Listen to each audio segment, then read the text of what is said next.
Hello and welcome back to my YouTube channel का हाल बा बिहार। तो आज बिहार बोर्ड का जो फिज़िक्स का एग्ज़ाम था वो बहुत ही आसान क्वेश्चन है। तो चलिए हम क्वेश्चन की ओर रुख मोड़ते हैं और देखते हैं कि आप लोग कितने क्वेश्चन सही लगाएं। तो सबसे पहला जो क्वेश्चन है वो है the SI unit of electric intensity, जो इसका आंसर होगा वो होगा बी। और दूसरा क्वेश्चन की ओर बढ़ते हैं, विच of the following is correct of current density, और इसका जो आंसर होगा वो है बी।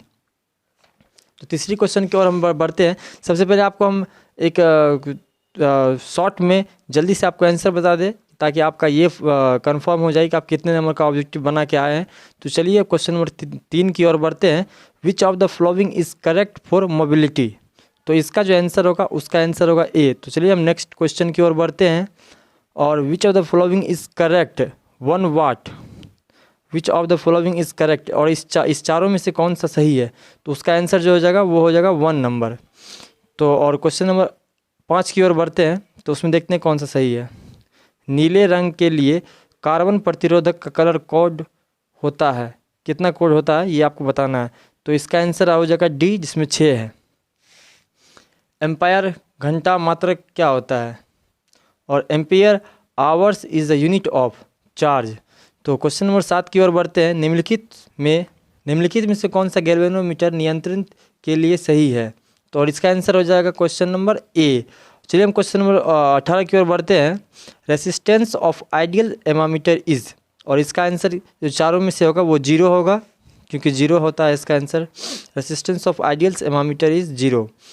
और क्वेश्चन नंबर आगे बढ़ते हैं। SI unit of magnetic flux is, और जो यहाँ पे क्वेश्चन है वो है SI unit of magnetic flux is, और जो इसका आंसर होगा ए वेबर। 19 नंबर का जो होगा वो होगा क्वेश्चन आंसर उसका होगा एक में टिक लगा दीजिएगा आप लोग।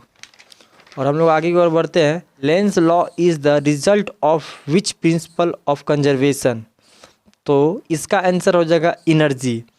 20 का हो जाएगा एनर्जी, और आपके सीट में अलग अलग होगा, और मेरा सीट जो है वो सीट नंबर ई है। और क्वेश्चन नंबर हम लोग बढ़ते हैं अगले क्वेश्चन नंबर।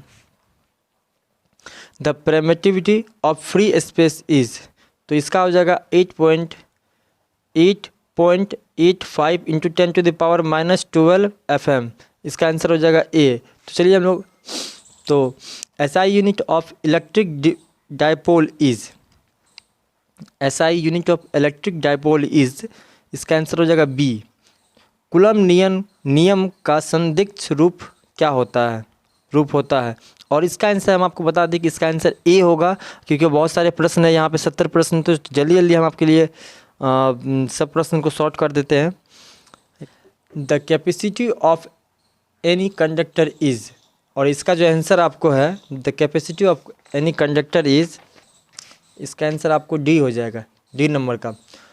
और अगले क्वेश्चन की ओर बढ़ते हैं। Energy of charge conduct is, energy of charge conduct is, और इसका जो आंसर आपको हो जाएगा वो क्वेश्चन बी हो जाएगा। It is if an capacitors of equal capacity C1 are connected in parallel the equivalent capacity will be, तो इसका जो आंसर हो जाएगा वो हो जाएगा सी। क्वेश्चन नंबर 27 का वो हो जाएगा सी। और हम लोग बढ़ते हैं अगली क्वेश्चन की ओर। Dielectric strength for air is, जो इसका जो आंसर होगा वो आंसर नंबर 1 होगा। चलिए हम बढ़ते हैं, बहुत सारे क्वेश्चन यहाँ पे अगले नंबर क्वेश्चन की ओर। Magnifying power of simple microscope is, magnifying power of simple microscope is, और इसका आंसर जो हो जाएगा वो हो जाएगा बी नंबर। क्वेश्चन नंबर 45 का जो होगा वो होगा आंसर उसका सी होगा 9/8। कांच के लिए क्रांतिक और critical angles of glass is, critical angle of glass is, और इसका आंसर हो जाएगा आपको डी नंबर 42 नियरली। तो अगले क्वेश्चन की ओर चलते हैं। Nature of electromagnetic wave is, electromagnetic wave का नेचर क्या होता है, तो उसमें ट्रांसवर्स भी है और लॉन्गिट्यूड भी है, और इलेक्ट्रिक भी है, और बोथ ए एंड बी है। तो इसका आंसर जो आपका हो जाएगा वो ए हो जाएगा, ट्रांसवर्स। उसके बाद है क्वेश्चन नंबर 48 का, the reflective index of materials of the prisms is, और इसका आंसर हो जाएगा आपको सी है, binary number of decimal number 8/10 is. और इसका binary number of decimal number is क्या हो, इसमें जो क्वेश्चन नंबर है 58 का है मेरे सेट में, उसका आंसर आपको हो जाएगा ए नंबर का। और अगले क्वेश्चन की ओर बढ़ते हैं। अर्ध आयु काल T/1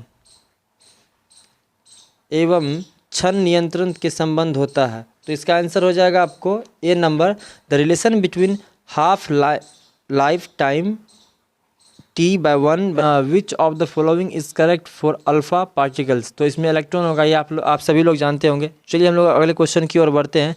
which of the following equation is correct, और आपको इसमें बताना है कि कौन सा इक्वेशन सही है। तो आपको इसमें ए में टिक लगा देना है क्योंकि ए सही है। निम्नलिखित में से कौन सा बायो सॉर्वट नियम के संदिग्ध समीकरण का सही रूप है, तो इसका आंसर हो जाएगा आपको सी। तो चलिए अभी के लिए इतना ही, हम आगे आपके लिए इस क्वेश्चन का पूरा सेट लाएंगे एक अच्छे से, और ऑब्जेक्टिव का हर एक क्वेश्चन को हम डील करेंगे अच्छे से।